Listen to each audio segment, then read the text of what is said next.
rendons grâce à Dieu car sa bienveillance durera toujours. Mettons-nous en présence du Seigneur pour le message de ce dimanche. Merci Seigneur, toi qui es notre Père qui est dans les cieux et que ton nom est sanctifié. Nous venons près de toi pour te dire merci. Et nous te remettons la personne qui va nous donner ton message. Seigneur, guide-la par ton Esprit Saint. Et que ce message passe pour que nos oreilles soient attentives et nos yeux aussi. Seigneur, donne-nous cette attention à prendre ce message et à la consommer dans notre âme, dans notre esprit, dans notre cœur et dans notre corps. Que tout ce qui est à nous bénisse le nom de l'Éternel. Nous te remettons cette message et que ce message passe pour nous donner une bonne force dans ta spiritualité. Nous te disons merci par la puissance de ton Fils Jésus-Christ, au nom du Père, du Fils et du Saint-Esprit. Amen. Amen. Amen. Nous allons nous lever pour lire le verset de ce matin. Amen. Pour ceux qui prennent des notes, le titre du message d'aujourd'hui est « Veillons et restons vigilants, car le Seigneur revient ». Veillons et restons vigilants, car le Seigneur revient. Amen. Nous allons lire dans 2 Pierre 3. Nous avons dit 2 Pierre 3, versets 3 à 4. Sachez tout d'abord que dans les derniers jours, des moqueurs viendront, qui vivront au gré de leurs propres désirs. Ils tourneront votre foi en ridicule en disant « Eh bien, il a promis de venir, mais c'est pour quand? Nos ancêtres sont morts et depuis que le monde est mort, rien n'a changé. » Amen. Vous pouvez vous asseoir. Nous remercions le Seigneur pour cette parole. Ce sont des versets assez intrigants. Intrigants parce que ces versets nous rappellent exactement ce qui se passe maintenant. N'est-ce pas, nous tous nous savons que Jésus a promis de revenir. Combien de personnes aujourd'hui disent que depuis qu'il a dit qu'il revient là, il est où? Donc c'est une affaire réelle. C'est une affaire, je vais dire quoi, actuelle. Amen. Ce n'est pas dépassé. Même déjà au temps des disciples de Jésus.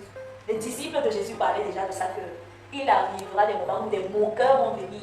Et ils vont se railler de votre foi. Ils vont se moquer de votre foi en vous disant que depuis même que votre boum là a dit, il est où?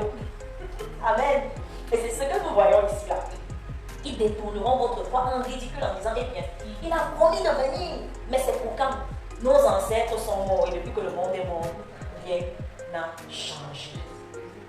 Jusqu'aujourd'hui, il y a des gens qui tournent, qui prennent la foi des personnes en ridicule, qui prennent la foi des croyants en Jésus-Christ en ridicule, qui disent, vous croyez en Jésus-Christ, qui est soi-disant parti, pourquoi depuis là donc, il n'est pas encore venu? Voilà déjà plus de 2000 ans, on est dans l'année 2000, combien? 25. Il faut encore combien de temps? Il faut encore 1000 ans, il faut encore 2000 autres années. Ils oublient que dans la présence de Dieu, un jour est comme 1000 ans. Et 1000 ans sont comme un jour. Amen. Donc, aujourd'hui, nous allons parler de certains signes qui annoncent le retour de Christ. Amen. Parce que Jésus-Christ, dans son immense amour, même si les disciples à ce moment-là ne comprenaient pas lorsqu'il parlait, mais Jésus-Christ lui-même nous a donné des signes. Il nous a donné des signes. Il édifiait ses disciples sur le fait que lorsque je reviendrai, mais avant que je ne revienne, avant qu'il y ait le jugement de ce monde, sachez que ceci arrivera. Donc ce sera pour vous en fait comme des points qui vous permettront d'analyser les temps. Pour que vous sachiez vivre avec intelligence. Pour que vous sachiez que lorsque vous verrez déjà ci, vous verrez déjà ça, sachez que je suis à la porte.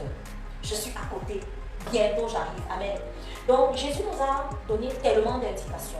Aujourd'hui déjà, je voudrais que nous parlions de ce que l'apôtre Paul écrit à Timothée. Amen.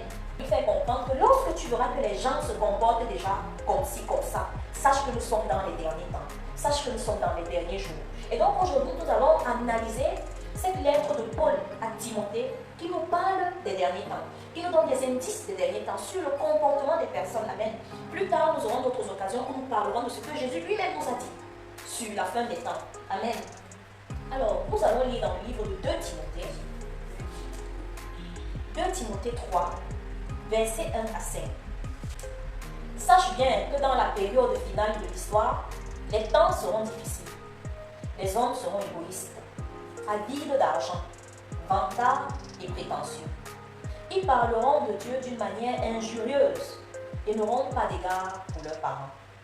Ils seront ingrats, dépourvus de respect pour tout ce qui est sacré, sans cœur, sans pitié, calomniateurs, incapables de se maîtriser, cruels, ennemis du bien, emportés par leur passion enflée et d'orgueil.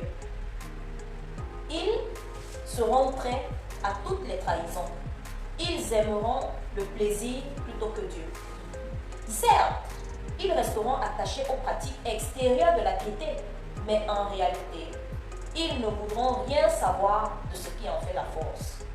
Détourne-toi de ces gens-là. Amen. Timothée était pour l'apôtre Paul comme un fils. C'était un fils dans la foi. Et Timothée avait un très grand zèle dans le service pour le Seigneur. Et Paul, lorsqu'il écrit à Timothée, une grande partie de ce que Paul dit à Timothée sont en fait des conseils. Amen. Sur comment se comporter par rapport à l'Église, comment édifier l'Église, quels sont les comportements à avoir, quels sont les comportements à ne pas avoir. Et surtout aussi comprendre que dans les derniers temps, si tu vois telle chose se produire dans le comportement des personnes, sache que nous sommes déjà dans les derniers jours. Amen. Alors nous allons essayer de détailler, comprendre mot par mot chaque parole.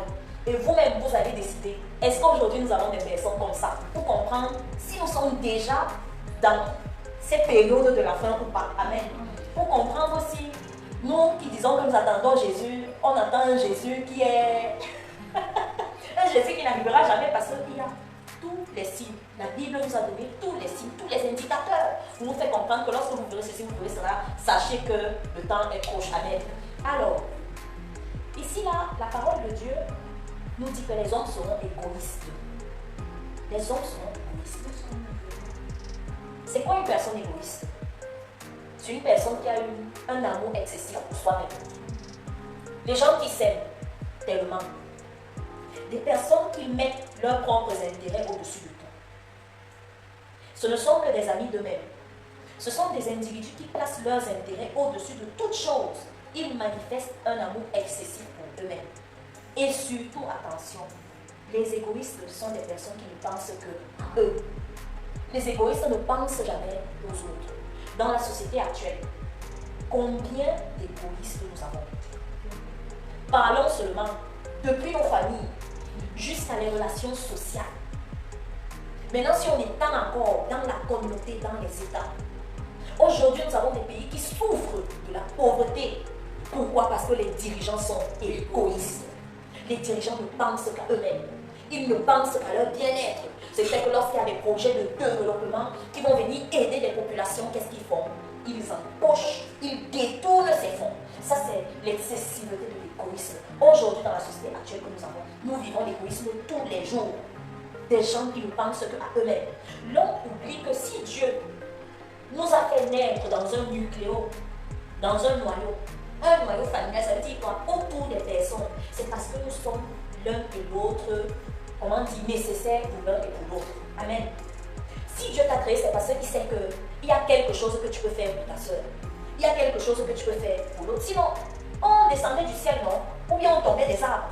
Mais Dieu a permis que nous naissions dans des noyaux, dans des nucléaires. Amen. Pourquoi? Parce que c'est l'essence même de la vie humaine. La vie humaine est une vie où tu as à avoir affaire à des relations avec des personnes. Ce n'est plus une vie où tu peux vivre seul. Personne dans ce monde ne peut vivre seul et avancer seul. Pour arriver à un certain niveau, tu auras toujours besoin de quelqu'un. Amen. Mais les égoïstes sont des personnes qui ne pensent qu'à eux-mêmes. Amen. Si vous avez un esprit égoïste, un cœur égoïste entre vous et que vous prétendez être enfant de Dieu, priez que le Seigneur vous délivre. L'égoïsme est un péché. Dieu vous a mis au sein d'une société parce qu'il y a un plan qu'il a pour vous au sein de cette société-là. Il y a un rôle que vous devez jouer pour une personne, pour d'autres personnes. Vous ne pouvez pas que penser à vous. Amen.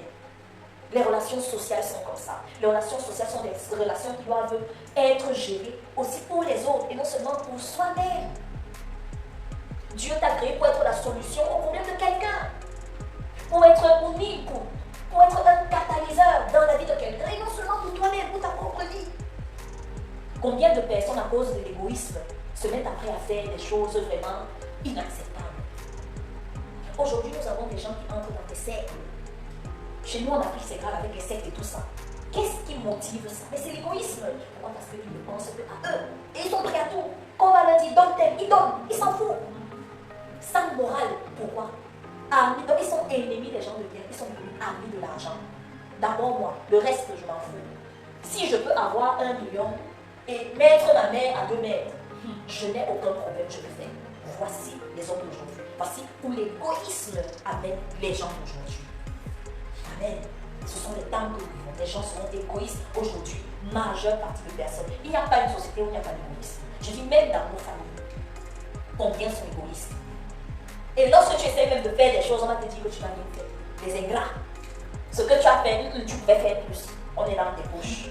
On est dans tes possibilités financières. On est dans tes possibilités personnelles. On sait exactement que tu pouvais faire si tu pouvais faire ça. Des gens qui ne sont jamais satisfaits de quelque chose. Amen.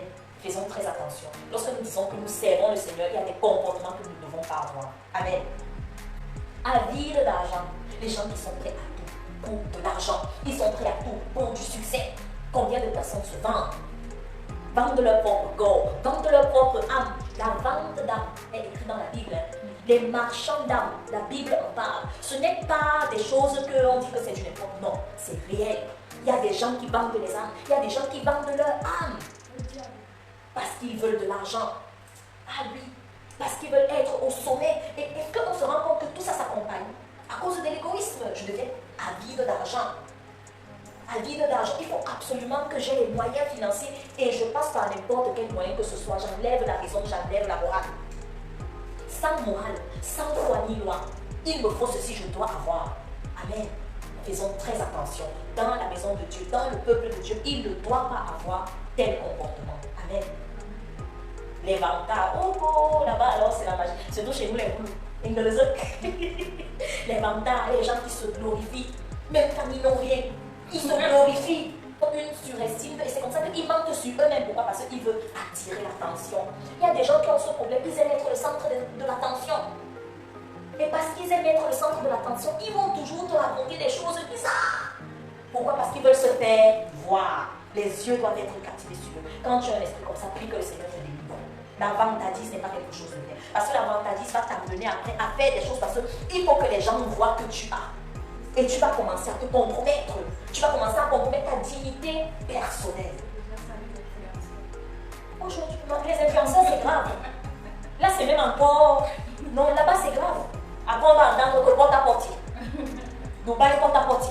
Parce qu'il faut qu'on montre qu'on est en business class, dans les grands avions. Regardez où l'avidité amène les personnes. L'égoïsme amène les personnes. La vantardise. Ce sont des esprits qu'il faut chasser au sein du peuple de Dieu. Tu n'auras plus de dignité, tu vas commencer à faire des choses où tu seras vraiment sans foi ni loi. Parce qu'il faut qu'on te voie, il faut qu'on voit Rachel, il faut qu'on voit Stéphanie, il faut qu'on voit Eliane.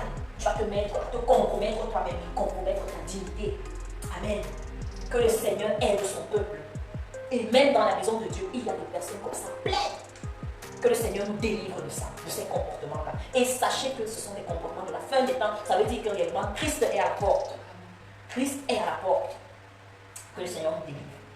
Les prétentieux, les gens prétentieux, généralement, ils sont très arrogants. Ils s'élèvent au-dessus des autres avec mépris. Ils affichent une fierté excessive. Des gens hautains. Aujourd'hui surtout, les gens vont toujours prétendre quelque chose. Et ils vont toujours prétendre quelque chose des autres. Mais jamais de même. Ils vont toujours prétendre que tel peut faire ci, tel peut faire ça. Moi, dans mon travail, c'est grave. La prétention. Ils prétendent tout. Ils ne respectent pas les règles, mais ils prétendent que ce que toi tu dois donner, tu dois donner. Quand tu leur fais comprendre que si toi tu ne respectes pas les règles, sache que même si je dois, je ne le fais pas. Ça devient un problème. Les gens prétendent, à chaque niveau de la société, il y a des prétentions.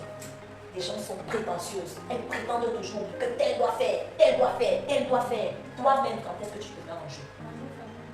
Dans nos familles, c'est terrible, la prétention. Toi-même, donc, qui prétends, qu'est-ce que tu fais concrètement? Qu'est-ce que tu as donc fait? Bien aimé, posons-nous les bonnes questions.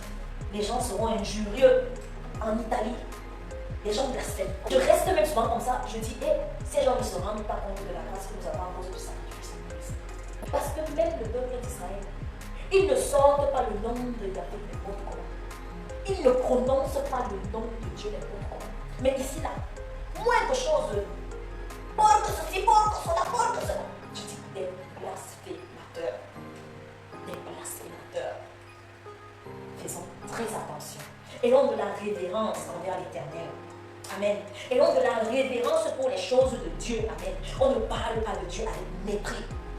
C'est lui qui te donne le souffle de vie. Pendant que tu dors la vie, tu ne sais pas ce que les ennemis ont planifié contre toi. La guerre que les ennemis ont eue contre toi, tu ne sais pas. Pendant que ces anges étaient là, bagarrés pour toi la nuit, tu ne sais pas. Tu te lèves tous les matins, tu penses que ce n'est pas ton propre pouvoir, tu es trop fort. Pendant qu'il y a aussi des gens qui ont dormi, non, ils sont allés se coucher, ils ne sont pas arrivés aujourd'hui. Est-ce que c'est qu'ils ont été plus pécheurs que nous? Non. Mais, donc, c'est-à-dire ces blasphémateurs, ils ne se rendent pas compte de l'amour que Dieu a pour eux. Moi je dis, si quelqu'un ne croit pas en Dieu, c'est son droit de ne pas croire en Dieu. Mais n'insulte donc pas un Dieu en qui tu ne crois pas. Oui, ne manque pas de respect à un Dieu à qui tu ne crois pas. Si tu ne crois pas en lui, ne le prononce même pas. Ne l'appelle même pas. Mais aujourd'hui, oh Seigneur, délivre ton peuple et délivre les gens. Amen. Les enfants seront irrespectueux envers les parents. La semaine dernière, lorsque nous avons parlé des commandements, nous avons rappelé que le premier commandement qui concerne l'homme avec l'homme, c'est honore ton père et ta mère. Parce que les 4 premiers commandements, c'est l'homme et Dieu. Comment l'homme doit gérer sa relation avec Dieu. Maintenant, le premier commandement qui concerne l'homme avec l'homme, Dieu n'a pas parlé du prochain, mais Dieu a d'abord parlé de ton parent, ton père et ta mère. Ce n'est pas par hasard que Dieu nous a fait naître dans des familles, je vous dis encore ça. Mais les gens aujourd'hui manquent de respect à leurs parents, insultent leurs parents, bagarrent avec leurs parents, d'autres même tuent leurs parents, font couler le sang de leurs parents, bien aimés, c'est une malédiction. Les enfants qui font ces choses sont maudits. C'est une malédiction que vous attirez. Vous faites couler les larmes de vos parents, vous faites couler le sang de vos parents, vous injurez vos parents, vous manquez de respect à vos parents. Vraiment, si vous êtes dans la maison de Dieu, si vous prétendez être enfant de Dieu, demandez pardon, répentez-vous. Allez vous agenouiller devant vos parents, demandez pardon. Parce que la parole de Dieu dit, honore ton père et ta mère afin que tes jours soient prolongés. Si tu n'honores pas ton père et ta mère, qu'est-ce qui s'attire sur toi? C'est la mort. Tu veux vivre, tu dois honorer ton parent. Tu dois avoir de la révérence, tu dois avoir du respect pour ton père, pour ta mère. Tu ne le fais pas, bien aimé, tu es maudit, c'est la mort que tu t'attires. Quand tu le fais, tu t'attires la vie. Afin que tes jours soient prolongés dans le pays que l'Éternel te donne. Tu as la grâce d'avoir ton père et ta mère. Bien aimé, si tu as manqué de respect à tes parents, si actuellement tu es dans une relation avec tes parents qui est froide, c'est à toi de baisser le cœur. Même quand le parent a tort, baisse le cœur. Va demander pardon à tes parents. Va demander pardon à ton père, à ta mère. Si tu as encore la grâce qu'ils sont vivants, demande-leur pardon. Parce que si ton père ou ta mère est mort et qu'il avait cette rancune dans ton cœur, je suis désolée pour toi, il n'y a plus rien à faire. Demande tous les pardons à Dieu que tu voulais, mais sa parole va s'accomplir. La malédiction va s'accomplir sur toi. Attention, il y a des choses qu'on ne doit pas faire, il y a une limite. Sachez comment traiter vos parents. Vos parents sont votre bénédiction, vos parents sont vos dieux sur terre. Dieu vous dit que tant que vous les honorez, vous avez la vie. Ça veut dire que si vous ne les honorez pas, vous avez quoi? La mort. La parole de Dieu est claire. Bien aimé, je prie pour quelqu'un qui est en froid avec ses parents. Que le Saint-Esprit te touche. Que l'esprit d'humilité que Christ a eu jusqu'à la mort et la mort à la croix t'enveloppe complètement. Que tu prennes cette humilité, tu vas te demander pardon à tes parents tant qu'ils sont vivants. Profite tant qu'ils sont vivants parce que s'ils meurent, ta situation sera terrible. Oh Seigneur, délivre tous ces enfants, reviennent à leurs parents. Qui peuvent écouter ma voix aujourd'hui. Seigneur, agis dans leur vie. Qu'ils se rabaissent, aillent demander pardon à leurs parents. Et que leur relation avec leurs parents soit restaurée dans le nom puissant de Jésus. Ne permettez pas que l'ennemi vous divise avec vos parents. Je vous dis, même si votre père et votre mère sont les sorciers les plus terribles de ce monde, vous avez le droit et le devoir de les respecter. Amen. Vous avez le devoir, ne vous faites pas influencer par un faux pasteur qui va vous dire que si tu as des problèmes, c'est ta mère, c'est ton père. C'est ta soeur, c'est elle, c'est elle. Pour diviser les familles, faites très attention. Amen. Ingrat. Les hommes seront ingrats. Rachel a combien d'ingrats dans ce monde? Tu as fait du bien à combien de personnes ils sont venus te dire merci un jour? C'est rare. Aujourd'hui, quand tu fais du bien, et c'est pour ça que vraiment la parole de Dieu est merveilleuse. La parole de Dieu te dit que quand tu fais du bien à quelqu'un, ne t'attends rien en retour.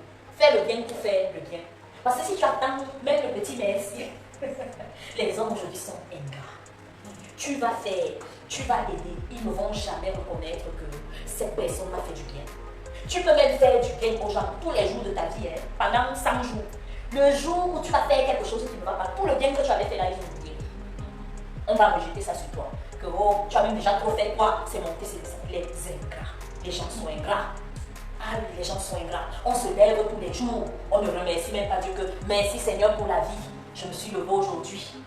Tu sors, tu vas partout, tu fais tout ce que tu dois faire, tu reviens à la maison, tu ne dis pas merci Seigneur parce que tu m'as protégé. Pendant que tout pouvait se passer quand tu étais dehors. Une fois tu pouvais te cogner. Tu pouvais même marcher comme ça, la pile du temps. Comme une fois, il y a quelques mois de cela, j'allais au travail, j'étais déjà arrivée à Berger. Une femme s'est effondrée là, devant moi. J'ai dû appeler les urgences pour aller la prendre. Heureusement que dans son sac, elle avait ses documents. Donc, ils ont vu que c'est une femme qui a un problème de cancer. Là, ils n'ont pas tardé. Ils sont venus la prendre, ils n'ont même pas fait 5 minutes. Quand j'ai fini de donner toutes ses coordonnées, elle était déjà sur le répertoire des personnes oncologiques. On est venu la prendre. Oui, ils m'ont demandé de regarder si dans son sac il y a ses choses. Elle était inconsciente. Combien de fois Dieu nous protège quand nous sortons de chez nous? Chaque fois que nous sortons de chez nous, nous sommes une potentielle personne qui peut mourir. Chaque fois même que nous sommes chez nous, nous sommes une potentielle personne qui peut mourir. Le mari de ton ami, n'est-ce pas, ils étaient allés au bar. C'est là-bas que son dernier souffle est fini. Il est allé boire un café avec sa chérie. Son dernier souffle est fini là-bas comme ça. Écoulé la pile, il est parti. Tu as la vie. Tu as la santé. Peut-être tu n'as même pas la santé, mais même dis merci Seigneur. Merci Seigneur pour ça. Tu ne le fais pas. Nous sommes ingrats. Que le Seigneur agisse dans nos cœurs. Que le Seigneur touche nos cœurs. Et que tout esprit d'ingratitude en nous cède place à la gratitude dans le nom puissant de Jésus. Chassons de nous tout esprit d'ingratitude. Apprenons à être des personnes reconnaissantes. Quand quelqu'un te fait du bien, dis tu m'as fait du bien. Je te remercie. Quand Dieu te fait du bien, remercie le Seigneur. Je dis même seulement pour la santé que nous avons, la vie que nous avons. Remercions Dieu. De nombreuses personnes n'ont pas eu cette grâce-là. Amen. Dépourvu de respect pour ce qui est sacré. Il y a les profanateurs. Les choses sacrées, on ne respecte plus. On est indifférent, on méprise. Les gens profanent. Les gens profanent. Chez nous, au Cameroun, c'est chaud. Les profanations du corps, c'est grave. Les gens partent dans les cimetières. On profane. Pour aller faire des choses bizarres. Vraiment que le Seigneur vous délivre. Les hommes seront sans cœur. Sans cœur. Dépourvus d'affection naturelle. Dépourvus de sentiments. Manque de sentiments envers les uns et les autres. Pendant que qu'est-ce que Jésus nous a dit le deuxième plus grand commandement, c'est quoi? Aime ton prochain comme toi-même. La façon que tu n'aimerais pas qu'on te traite, ne traite pas les autres. Mais aujourd'hui, les gens sont sans cœur. Ils agissent envers les autres sans cœur. Si quelqu'un peut te poignarder dans le dos, il le fait. Même dans les amitiés. Combien de femmes sont mortes le jour de leur mariage? On entend poison. Quelqu'un, on ne sait même pas comment tu souffles ici en Europe. On pense que ta vie est belle. Tu pars au pays un peu, te reposer ou bien te ressourcer. Tu entends poison. On l'a empoisonné, poison. Un moment, ça chauffait tellement. Poison, poison, poison, poison, poison. Les gens sont cruels. Cruels. Ta soeur a un mari. Elle semble heureuse dans ton foyer. Au lieu de prier Dieu que Seigneur, donne-moi la grâce d'avoir un homme bien. Non, tu arraches le mari de ta soeur. Arrache. Tu arraches le mari de ta soeur. On a eu des cas comme ici en Europe, que des gens, leurs propres filles, ont enlevé leur mari. Elle sort pour au travail, la fille reste raconter des choses bizarres. Elle vient seulement trouver ces choses à la porte. Le mari dit que je ne suis plus avec toi. Il a appris la fille dans la maison. Je dis que les gens sont cruels. Cruels. Et tout ça pourquoi? Parce qu'ils ne pensent qu'à eux-mêmes. Ce sont des jaloux, ce sont des égoïstes, ce sont des ingrats. Ils veulent être à ta place. Les gens sont cruels, des envieurs. S'ils peuvent t'éliminer pour avoir ce que tu as besoin de faire. Bien aimé, c'est la vie aujourd'hui. C'est le comportement des gens d'aujourd'hui. Jésus n'est-il pas à la porte? Lorsque Paul écrivait ça à Timothée, est-ce qu'il a écrit ça à Timothée en 2025? Mais ne sommes-nous pas en train de vivre toutes ces choses dans notre société, dans nos familles, dans nos relations? Faisons très attention. Amen. Les gens seront sans pitié, implacables, refusent de pardonner ou de montrer la compassion. C'est très facile, quand toi tu as besoin qu'on te pardonne, tu vas demander pardon, tu vas tout faire. Pour ceux même qui ont l'humilité, parce qu'il y a même des gens qui savent qu'ils t'ont offensé, ils ne vont jamais venir te demander pardon. Implacables, refusent de demander pardon. Vraiment, que le Seigneur nous aide. Dans nos familles, c'est la magie. Tu offenses ton frère, tu offenses ta soeur. Moi, c'est quand j'ai perdu mon père que j'ai confirmé le degré de méchanceté. Parce que je ne savais pas. Moi, j'avais tellement idéalisé ma famille au Cameroun. Bien aimé. J'avais idéalisé ma famille, idéalisé mes oncles, mes tantes. Mais au décès de mon père, même les condoléances, j'ai pas eu. Ma maman n'a pas eu même les condoléances. Les gens aujourd'hui sont sans cœur, sans pitié, quand bien à lui. Ils ne compatissent pas à la douleur des personnes. Ils ne compatissent pas à la douleur. Au contraire, ils savent que quelque chose de malheureux est arrivé. Ils sont contents, ils jubilent. Et leur comportement prouve cela. Vraiment, que le Seigneur vous délivre de la méchanceté que vous avez. Qu'il touche votre cœur et que vous repentiez devant lui. Amen. C'est terrible. Seigneur, aide-nous. Aide-nous, aide-nous. Vraiment. Aide-nous. Les calomniateurs, oh là là, là-bas, alors c'est terrible. Le terme dans la Bible grecque qui est utilisé pour calomniateur, c'est diablos. Et diablos signifie le diable. Amen. Et nous savons que le diable est le premier calomniateur. À chaque fois qu'il y a quelqu'un qui calomnie, la personne rappelle qu'il y a Dieu. Le diable. Amen. Faisons très attention. La calomnie, ce sont les diffamations. Quelqu'un qui parle mentir sur quelqu'un. Les faux témoignages, les faux propos. Tu vas dire que elle a fait ceci, elle a fait ça, elle a fait ça, elle a fait ça. Attention. Attention. Inventer les choses sur les gens. Attention. Inventer les choses sur les gens. Aujourd'hui, les calomniateurs, quand tu calomnies, ce n'est jamais pour le bien. Quelqu'un n'a jamais calomnié pour le bien. À chaque fois que quelqu'un a calomnié sur le nom de quelqu'un, c'est toujours pour le mal. Un objectif malsain. L'objectif n'a jamais été faire le bien. L'objectif a toujours été faire du mal. Attention. Donc vous avez maintenant volé le travail au diable. Satan qui doit être le premier calomniateur, qui doit être celui qui calomnie. Vous avez pris le travail de Satan. Lui-même il est resté maintenant sans travail. En vrai, comme on nous accuse que tous les Africains, les immigrants, on est venus, on a pris le travail aux Italiens, c'est la même chose. Aujourd'hui, l'homme a volé le travail du diable. Le diable doit calomnier, le diable doit accuser. Aujourd'hui, les accusateurs sont, c'est pas parmi les hommes. Même dans l'église de Dieu, pendant que c'est Satan qui est l'accusateur.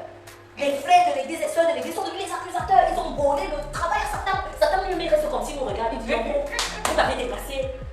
Je vais encore faire quoi? Lui-même, il est spectateur de ce que l'on fait aujourd'hui. En vrai, blague à part, peut-être ça fait rire, lui, mais c'est ça en fait. Les calomniateurs, chaque fois que tu calomnies, tu t'identifies à Satan. Chaque fois que tu calomnies, tu t'identifies à Satan. Dans les 10 commandements, le Seigneur nous a recommandé de ne pas faire de faux témoignages. La calomnie, ce sont des faux témoignages. Tu vas mentir sur le nom de quelqu'un pour briser cette personne-là, pour briser peut-être la relation de cette personne-là avec une autre personne, pour détruire. À chaque fois que tu calomnies cette personne, tu vises quelque chose de mauvais. Que le Seigneur te délivre. Que le Seigneur délivre l'église de tous les calomniateurs remplis dans l'église au nom de Jésus. Que le Seigneur nous libère de vous. On n'en peut plus. Oui. Je te dis combien de personnes sont en prison pour des faux témoignages, pour des calomnies. Amen. Que le Seigneur nous aide. Amen. Incapable de se maîtriser. Le self-control, autocontrôle, il y a beaucoup de gens qui n'ont pas ça. Amen. Ils ont l'incontenance. Ils cèdent facilement à leurs impulsions et à leurs désirs. Aujourd'hui, dans la société actuelle, combien de personnes vivent ça? Le self-control. Le self-control, attention, il ne s'agit pas seulement du self-control même sexuel. Hein, parce que les gens peuvent penser ce n'est que sexuel. C'est qu'ils veulent toujours faire le sexe et tout. Un peu comme les femmes, on a les nymphomanes. Les hommes, il y a des hommes qu'eux, ils sont, nous, on les appelle les killers. Ils peuvent être mariés avec la femme la plus belle du monde. Mais ils vont toujours aller dehors, tromper. Quand tu vas même voir la femme avec qui il fait, tu dis que, alors qu'il y a une belle femme là-bas à la maison. À part ça, les gens, quand on parle de ceux qui ne peuvent pas se maîtriser, on parle également, par exemple, les gens qui ne sont pas là à la colère, n'importe quoi, ils sont colériques et dans leur colère, ils peuvent faire du n'importe quoi. Ils n'ont pas le self-contrôle. Ils ne se maîtrisent pas. La maîtrise de soi, c'est dans tout. Amen. On doit apprendre à se maîtriser dans tout. Même avant de sortir une parole, réfléchis d'abord.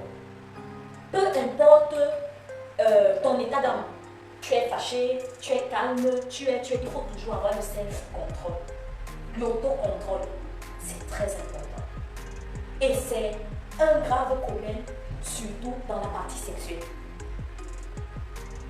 Que le Seigneur vous délivre. Amen. Et que le Seigneur délivre l'Église des personnes qui ont ce problème. Amen. Si tu sais que tu as un problème d'autocontrôle, tu n'arrives pas à te contrôler. Dans tout type de choses, je dis bien tout type de choses, pas seulement le côté sexuel, mais tout ce qui concerne le contrôle de soi. Que le Seigneur t'aide si tu veux être délivré. Au nom de Jésus. Amen. Des gens cruels, sans miséricorde, insensibles à la souffrance des autres. Ennemis du bien. Des gens qui s'opposent à la vertu. Qui rejettent tout ce qui est bon. Aujourd'hui, tu as 20 ans, tu es une fille vierge, tu es la risée de tout le monde. Parce que maintenant, il faut vite faire là. Les bonnes morales, les bonnes valeurs ont foutu le camp dans nos sociétés. Quand tu essayes de vivre normalement, tu es hors monde. Tu es dépassé. Tu n'es pas dans la boue. Ce qui est bon et ce qui est moralement juste et acceptable selon Dieu est devenu immoral pour l'être humain. Tu décides de ne pas défendre les hommes qui vont avec les hommes, les femmes qui vont avec les femmes. Tu es en train de condamner, tu es en train de juger. Attention. Attention. Ennemi du bien. Attention. Ce qui est bon, ce qui est moralement bon selon Dieu n'est plus dans la société actuelle. Il faut se conformer au monde. Pendant que la Bible nous dit que vous conformez pas au ciel présent. Renouvelez plutôt votre intelligence par le Saint-Esprit. Parce que la Bible que nous avons, c'est un miroir. Le miroir qui te dit, ma chérie, ici là, ce que tu fais est bon. Ici là, ce n'est pas bon, change. Mais non. Quand il y a quelque chose qui est bien pour la société d'aujourd'hui, si ce n'est pas bien et que toi tu es en train de le faire, c'est un problème. Que le Seigneur nous aide. Amen. Les gens emportés par leur passion, qui agissent impulsivement, guidés par leur désir, enflés d'orgueil. Les gens gonflés d'arrogance. Les gens qui ont une trop haute opinion d'eux-mêmes. Les gens qui sont prêts à tout. Qui trahissent sans pitié. Traîtres. Amen. Ils n'hésitent pas à trahir la confiance des personnes. Pour leurs propres intérêts. Amen. Tout ce que nous avons cité là, on voit ça aujourd'hui. Oui, c'est là. Si nous voyons ça aujourd'hui, ça veut dire que Jésus-Christ est à la porte. Amen. Nous sommes dans les derniers temps. Jésus-Christ ne pouvait pas nous dire, bon écoutez, j'arriverai samedi 15 janvier en 3047. Non. La parole de Dieu nous a donné les indicateurs. Il a dit que lui-même qui est le Fils, il ne connaît ni le jour ni l'heure. Ce n'est que le Père qui connaît. Ce n'est que le Père qui connaît. Lui-même comme Fils, il ne connaissait ni le jour ni l'heure. Mais il nous a donné des points, des indications. Aujourd'hui, nous avons lu ce que Paul a recommandé à Timothée. Par rapport au comportement des personnes, lorsque tu verras ceci, cela, sache qu'on est déjà dans ces jours-là. Plus en avant, nous lirons ce que Jésus lui-même nous a dit. Il a par exemple parlé des faux prophètes. Plusieurs qui viendront en son nom. On va vous dire, il est dans la montagne, il est dans le désert, il est. Jésus a donné beaucoup d'indicateurs. Et aujourd'hui, dans l'église d'aujourd'hui, toutes ces choses-là sont réelles. Combien de faux prophètes, de loups déguisés en agneaux sont entrés dans l'église de Dieu. Faisons très attention. Depuis qu'il a dit qu'il arrive là, il est où? Nos ancêtres sont morts et rien n'a changé. La parole parle de vous. Ah oui. Vous, chers incrédules, la parole de ce matin vous parle. Amen. Le Seigneur Jésus-Christ est vraiment à la porte. Amen. 2 Pierre 3,9 nous dit, le Seigneur n'est pas en retard dans l'accomplissement de sa promesse, comme certains l'imaginent. Il fait simplement preuve de patience à votre égard, car il ne veut pas qu'un seul périsse. Il voudrait au contraire que tous parviennent à se convertir. Si Jésus-Christ n'est pas encore venu, ce n'est pas parce qu'il ne vient plus haut ou parce qu'il a menti. C'est parce que Dieu ne veut pas que l'un seul d'entre nous périsse. Il utilise encore la patience. Il est encore patient pour donner le temps. Pour donner le temps aux incrédules. Pour donner le temps à ceux qui l'ont rejeté de l'accepter. Parce que le désir de Dieu n'est pas que l'homme mourisse, qu'il périsse, qu'il soit séparé éternellement de lui. Mais le désir de Dieu, c'est que l'homme parvienne à la vie, à la connaissance de la vérité. Si Christ n'est pas encore arrivé, c'est parce que cet évangile n'a pas encore atteint tout le monde entier. Parce que la parole dit que lorsque cet évangile aura atteint tout le monde entier, alors là viendra la fin. Et sachez que nous sommes déjà là. Parce qu'aujourd'hui, avec Internet, pendant que je prêche ici en Italie, quelqu'un peut m'écouter en Chine. Quelqu'un peut m'écouter dans mon village. Quelqu'un peut m'écouter partout dans le monde. Cet instrument d'Internet est un instrument puissant pour la divulgation de l'évangile. Sachez que nous, on a des radars, mais Dieu a des radars qui sont plus que ce que nous avons. Et lorsque le Seigneur saura que l'évangile a vraiment atteint toute la terre, alors là sera la fin. Christ reviendra. Soyons prêts. Amen. Nous restons vigilants. Matthieu 24, 42 à 44 nous dit: tenez-vous donc en éveil, puisque vous ignorez quel jour votre Seigneur viendra. Vous le savez bien. Si le maître de maison savait à quelle heure de la nuit le voleur doit venir, il resterait éveillé pour ne pas le laisser pénétrer dans sa maison. Pour cette même raison, vous aussi, tenez-vous prêts, car c'est à un moment que vous n'aurez pas imaginé que le Fils de l'homme viendra. Là, c'est Jésus lui-même qui dit à ses disciples: soyez prêts, parce que ce jour-là, je reviendrai comme un voleur. Soyez prêts. Rachel, si on sait que le voleur va venir aujourd'hui à la maison, est-ce qu'on va veiller toute la nuit? Parce qu'il ne faut pas qu'il entre dans la maison. Maman, on ne sait pas qu'il entre, donc on ne veut pas qu'il entre, qu'il prenne possession de nos biens. Amen. On reste en éveil. De la même façon, Christ nous a recommandé de rester en éveil. Amen. Rester en éveil. Comment veiller pendant que nous attendons le Seigneur? Amen. Nous allons prendre quelques points. Alors, pendant que nous attendons le Seigneur, comment est-ce qu'on va attendre le Seigneur dans notre moment de veille et de vigilance? Amen. Pour que lorsqu'il arrive, on soit prêt. Le premier point que moi j'ai noté, c'est que nous devons vivre dans la sanctification. Amen. La Bible nous dit que sans la sanctification, personne ne verra Dieu. La Bible nous dit: recherchez la paix avec tous et la sanctification sans laquelle personne ne verra Dieu. Donc, la première des choses, c'est que nous devons vivre dans la sanctification. Ce que Dieu veut, c'est notre sanctification. Sanctifier, c'est quoi? C'est vivre, éviter de vivre dans le péché volontaire. Amen. Et rechercher la pureté dans nos pensées. Ayons des pensées pures. Ayons des paroles et des actions bonnes, pures. Amen. Alléluia. Un deuxième point que j'ai mis, c'est quoi? On doit rester fidèle dans la prière. L'encouragement à rester dans la prière. Jésus-Christ nous a dit: veillez et priez en tout temps. Là, c'est Luc 21, 36. Veillez et priez en tout temps. Le Seigneur veut que nous prions toujours. Amen. Parce que quand on prie, c'est quoi? On est en communication avec Dieu. Donc le Seigneur veut qu'on ait cette perpétuelle communication. On ait ce perpétuel feu allumé. Amen. Oui. Maintenir une vie de prière constante en restant en communion avec Dieu. Ça, c'est important. Donc, nous avons la sanctification, la fidélité dans la prière. Nous avons également lire et méditer la parole. Amen. Josué 1:8 nous dit que ce livre de la loi ne s'éloigne pas de toi, ne s'éloigne pas de ta bouche. Il est important que nous lisions la parole de Dieu. Il est important que nous méditions la parole de Dieu. Il est important que nous ruminions la parole de Dieu. La parole de Dieu, c'est notre nourriture spirituelle. C'est elle qui nous vivifie. C'est elle qui nous encourage. Quand on est abattu, elle nous relève. Amen. La parole de Dieu. Méditons la parole de Dieu. Amen. Lire et méditer la parole de Dieu, ça c'est le troisième point. Une autre chose que j'ai mis, c'est aimer activement son prochain. Vivons avec notre semblable, faisons du bien à notre semblable, comme nous voulons que les autres nous fassent du bien. Traitons les autres comme nous voulons être traités. Amen. Nous avons les commandements, que le Seigneur nous aide à suivre les commandements. Amen. Le cinquième point que j'ai noté est servir dans l'œuvre de Dieu. Amen. Matthieu 24, 36 nous dit: heureux ce serviteur que son maître à son arrivée trouvera occupé à son travail. Amen. Le Seigneur a créé chacun de nous avec des talents. Il a créé chacun de nous avec un but précis. Amen. Dieu nous demandera des comptes. Amen. Nous avons l'obligation de pratiquer les talents que Dieu nous a donnés. Parce que ces talents-là sont utiles. Amen. Il faudrait que lorsque le Seigneur revienne, il nous trouve à l'œuvre.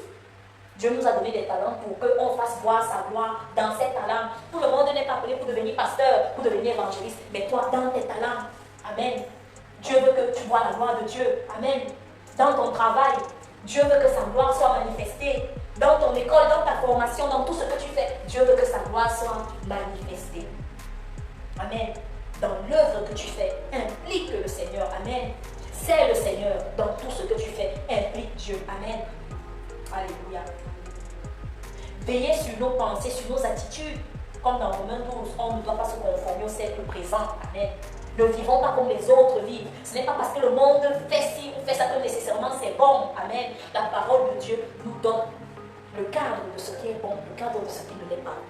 Vivons en respectant la parole de Dieu. Vivons conformément à la parole de Dieu et non conformément aux règles du monde. Amen. Parce que les règles du monde sont inimitiés, sont contraires aux règles de Dieu. Amen. Gardez l'espérance vivante. Tite 2:13 dit, en attendant que se réalise notre bienheureuse espérance. Nous avons espérance que le Seigneur Jésus reviendra. Amen. Et nous devons continuer à garder cette espérance-là. Amen. Chaque jour dans l'attente joyeuse. Amen. Nous allons nous lever et nous allons faire une prière d'engagement. Nous allons faire une prière tous ensemble. Vous répétez après moi. Amen. Vous êtes prêts? Ok, nous prions. Seigneur éternel, nous te remercions pour ta parole. Qui nous éclaire et nous avertit. Aide-nous à rester vigilants et fidèles. Même au milieu des moqueries. Et de l'incrédulité. Donne-nous la force de vivre selon tes enseignements. En rejetant les comportements décrits dans 2 Timothée. Merci pour ta patience. Aide-nous à nous séparer chaque jour, à nous préparer chaque jour. Aide-nous à nous préparer chaque jour pour ton retour glorieux. Seigneur Jésus-Christ, je reconnais que tu es mon sauveur et mon roi. Tu as promis de revenir. Je vais être fidèle à ton retour. Aujourd'hui, je m'engage devant toi à veiller spirituellement, à vivre dans la sanctification, à te chercher chaque jour dans la prière, à méditer ta parole avec obéissance, à aimer mon prochain sincèrement et à te servir de tout mon cœur. Délivre-moi de toute distraction.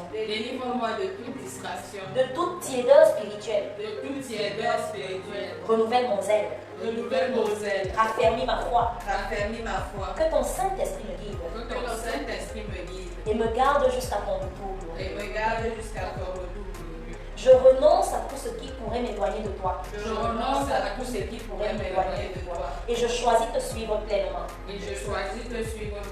Avec fidélité, amour et espérance. Bien Seigneur Jésus. Prépare-moi comme une épouse fidèle. Revêtue de justice. Prête à t'accueillir. C'est au nom de Jésus-Christ que nous avons prié. Amen. Amen. Maintenant, nous allons passer aux offrandes. Et après les offrandes, Maman Eliane va venir prier pour nous recommander entre les mains du Seigneur pour le retour à la maison. Amen. Prier, c'est la clé.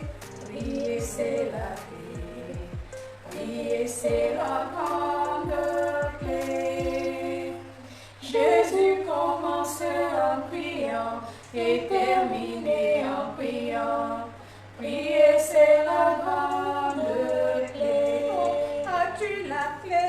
Oui, j'ai la clé. Oui, j'ai la clé. Oui, j'ai la grande clé. Jésus commençait en priant et terminait en priant. Prier, c'est la grande clé. Merci Seigneur, nous te disons merci. Nous avons écouté ta parole à travers ta servante, le révérend pasteur Bongo Anne-Stéphanie Stamini. Donc, tu nous as passé ton message pour nous préparer à ton arrivée. Nous savons déjà que tu es vraiment à la porte, parce que tout ce que nous vivons aujourd'hui se trouve dans ta parole. Nous devons nous préparer, nous devons être prêts. Nos lampes doivent toujours être huileuses, étant allumées, Seigneur, pour attendre ton arrivée. Seigneur, nous disons merci parce que ta parole là nous a vraiment donné encore la grâce et la puissance et de l'énergie d'avancer par le nom de ton Fils Jésus-Christ pour que cette parole continue à nous méditer jour et nuit partout où nous sommes, partout où nous irons, ou partout dans le monde, à travers toute cette diffusion qui va être diffusée. Ouvre les oreilles de tous ceux qui vont prendre cette parole, afin de multiplier cet évangile pour que tes enfants soient, prêts à t'attendre. Amen.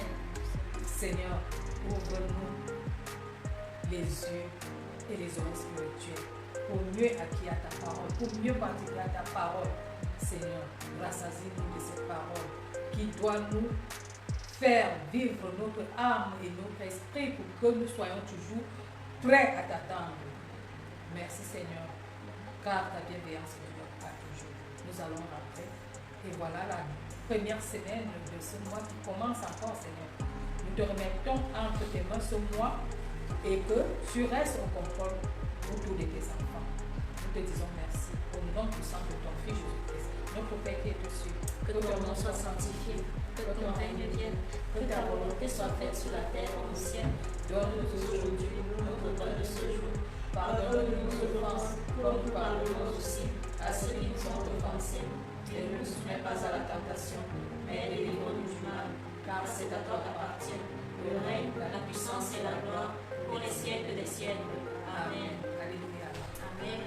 Bon dimanche. Bon dimanche à vous. Amen. Remettez-vous entre soeurs et frères et aimez-vous les uns les autres comme Christ nous a aimés. Amen. Amen.